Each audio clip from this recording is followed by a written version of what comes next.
esorbitante, malandata e ubriaca. Sto lì dentro la stazione, attendo che oggi torni ieri, consapevole di quanto il tempo è deleterio. Asciugo ogni bottiglia, poi soldi affisso il binario. Non so come finire di aspettare già sicuro. Il tempo della vita è sempre puntuale. Sa se all'altro mondo mi daranno sempre da bere. Una volta scoperto che temeva di morire da pianto di felice, il bicchiere vuoto mi portava a chiudere, e mi conosceva come prosciugatrice. E tengo per il vuoto il bicchiere anche da qui. Smetto di pensare che fosse quell'attimo che rende felice.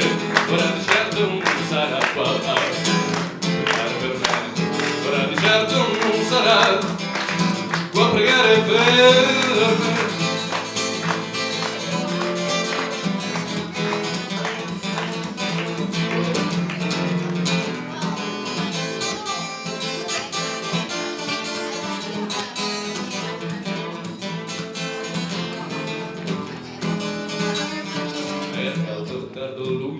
Anche in casa si insultava, ricordo si giocava a nascondersi nel grano, poi mia madre che chiamava e metteva fuori il naso.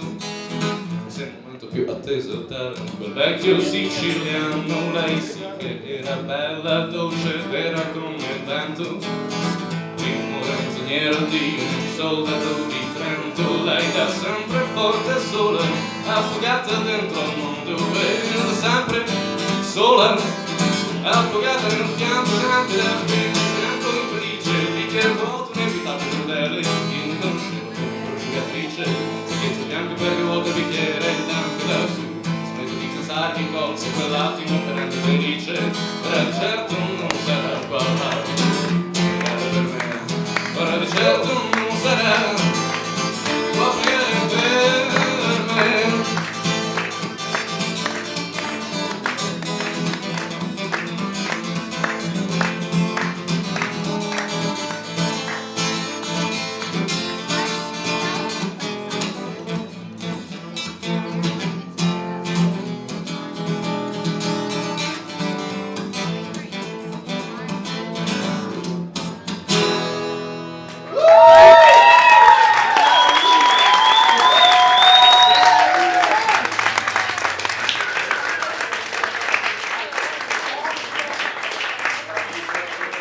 Gracias.